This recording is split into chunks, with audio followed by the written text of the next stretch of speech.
को शुरू हुआ ईरान के खिलाफ अमेरिकी सैन्य अभियान ऑपरेशन एपिक फूरी पर फुल स्टॉप लग गया है। आज ऑपरेशन को खत्म करने का ऐलान किया गया है। 68 दिनों तक चले इस ऑपरेशन में अमेरिका ने ईरान के सैन्य और रणनीतिक ठिकानों को निशाना बनाया। ईरान के सुप्रीम लीडर अयातुल्लाह खामनेई की मौत भी हुई।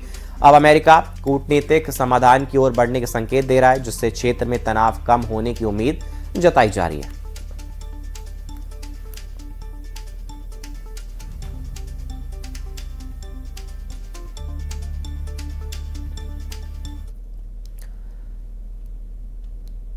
और अमेरिकी राष्ट्रपति डोनाल्ड ट्रंप ने प्रोजेक्ट फ्रीडम रोकने का ऐलान किया। अमेरिका ने सोमवार सुबह हार्मोज स्ट्रेट से जहाजों को सुरक्षित निकालने के लिए ऑपरेशन शुरू किया था। न्यूयॉर्क टाइम्स के मुताबिक कुछ देशों की अपील के बाद ट्रंप ने यह फैसला लिया है। उधर ईरान के सरकारी मीडिया ने इसे अपनी जीत बताया है।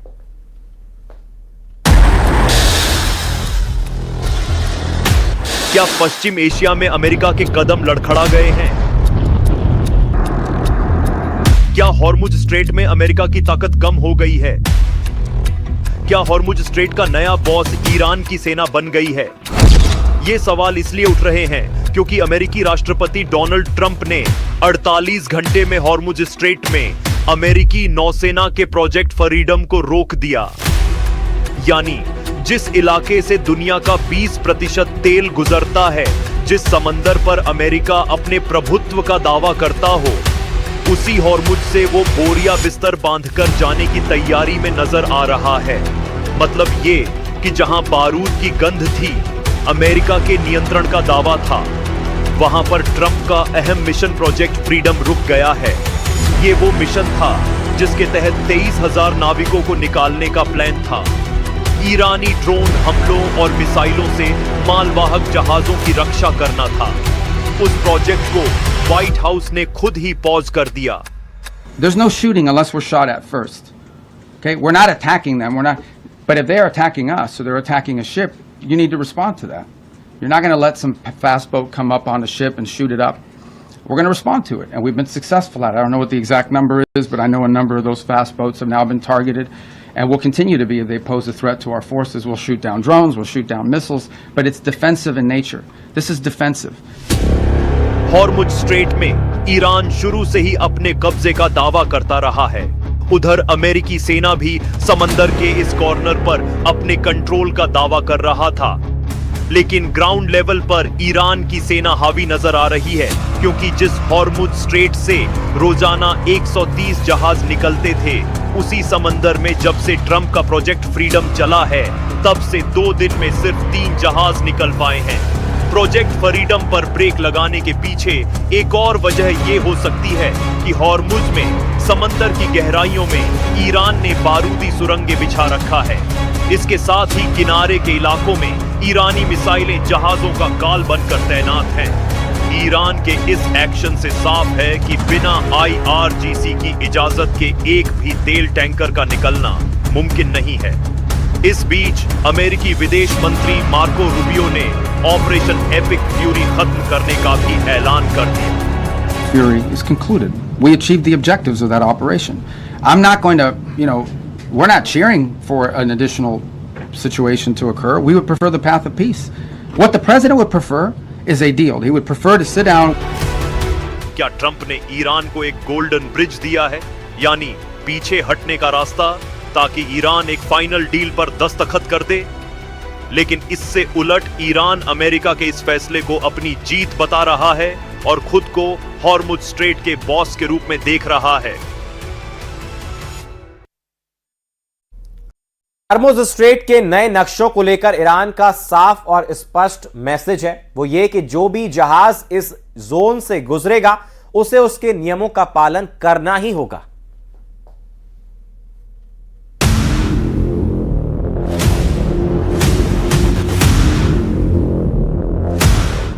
IRGC ने जारी किया हॉर्मुज स्ट्रेट का नया नक्शा।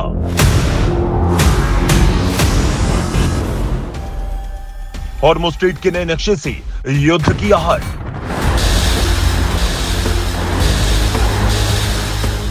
दुनिया के सबसे व्यस्त समुद्री रास्ते पर ईरान ने अपनी लकीर खींच दी है। ईरान के रेवोल्यूशनरी गार्ड यानी IRGC ने एक ऐसा मैप जारी किया जिससे समंदर में फिर से महायुद्ध की आहट सुनाई देने लगी है, क्योंकि इस मैप में ईरान ने दावा किया है कि हॉर्मुज के इस हिस्से पर उसका संपूर्ण नियंत्रण है। IRGC ने हॉर्मुज में 2 साफ लाइनें खींची, जिसमें पश्चिमी सीमा पर ईरान के कश्म द्वीप से UAE के अल क्वैन तक लकीर है। वहीं पूर्वी सीमा पर ईरान के कोह मुबारक से UAE के फुजैरा के दक्षिण तक ईरान ने कब्जे का दावा किया है। हॉर्मुज स्ट्रेट के नक्शे को लेकर ईरान का साफ स्पष्ट मैसेज है कि वो जो भी जहाज इस जोन से गुजरेगा उसके नियमों की उसको पालना करनी ही होगी।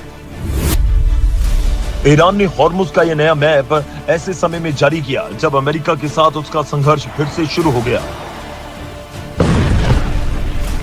ईरान और अमेरिका दोनों एक दूसरे पर समंदर में हमला करने का दावा कर रहे हैं। इसके साथ ही ईरान ने UAE के फुजैरा ऑयल प्लांट में हमले किए हैं।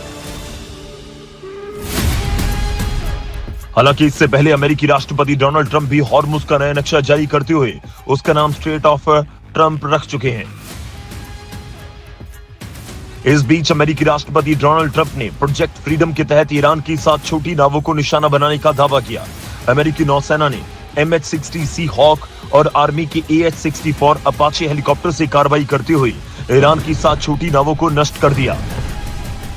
दावे के मुताबिक ईरान की ये छोटी नावें कमर्शियल जहाजों के लिए खतरा थी। इसके साथ ही ट्रंप ने दक्षिण कोरिया से हॉर्मुज स्ट्रेट में ईरान के खिलाफ इस ऑपरेशन में शामिल होने की अपील की है। यानी एक तरफ अमेरिका हॉर्मुज में फंसे जहाजों को निकालने में मदद का दावा कर रहा है, तो वहीं दूसरी तरफ ईरान ने नया मैप जारी कर समंदर में एक लकीर खींच दी है, जिसका मतलब साफ है कि समंदर में अब फिर से हॉर्मुज पर हाहाकार मचने वाला है।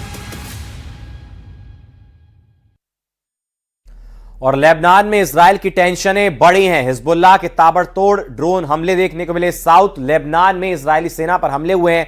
FPV ड्रोन का इस्तेमाल हिजबुल्लाह कर रहा है। टारगेट पर इजरायली टैंक और सैनिक हैं। तो बेहद बड़ी जानकारी आप तक पहुंचा रहे हैं। लेबनान में इजराइल की टेंशनें बढ़ी हैं। हिजबुल्लाह के ताबड़तोड़ ड्रोन हमले, तो वहीं साउथ लेबनान में इजरायली सेना पर हमला किया गया है। FPV ड्रोन का इस्तेमाल हिजबुल्लाह कर रहा है। टारगेट पर इजरायली टैंक और सैनिक।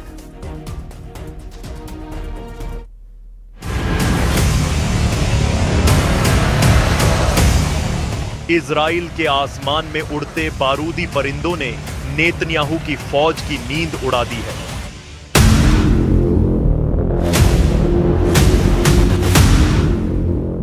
कुछ वक्त पहले तक लेबनान के जिस इलाके में इजराइल की फौज अपना तंबू गाड़कर बैठी थी, वहीं से अब जमीन खिसकने लगी है, क्योंकि हिजबुल्लाह ने मुकाबले के लिए नया हथियार चुन लिया है,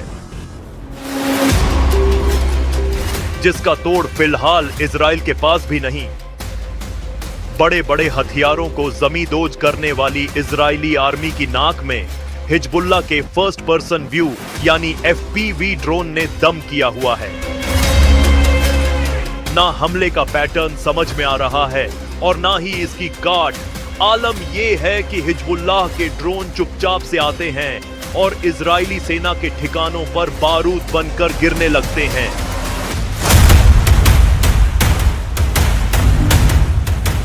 खुद इजरायली प्रधानमंत्री मानते हैं कि ड्रोन का खतरा बड़ा है और इससे निपटने के पक्के इंतजाम तलाशने में वक्त लग सकता है। לפני כמה שבועות הוריתי על הקמת פרויקט מיוחד לסיכול איום הרחפנים, וכבר היום יוצג לי דוח התקדמות בנושא. זה ייקח זמן, אבל אנחנו על זה.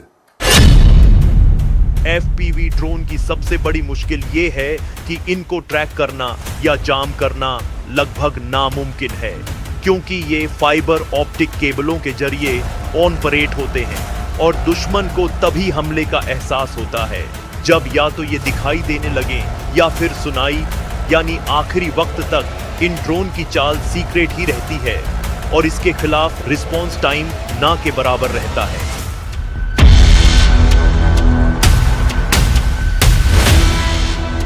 जंग के बीच सरकार की इसी आधी अधूरी तैयारियों की आलोचना से तमाम इजरायली अखबार भरे पड़े हैं।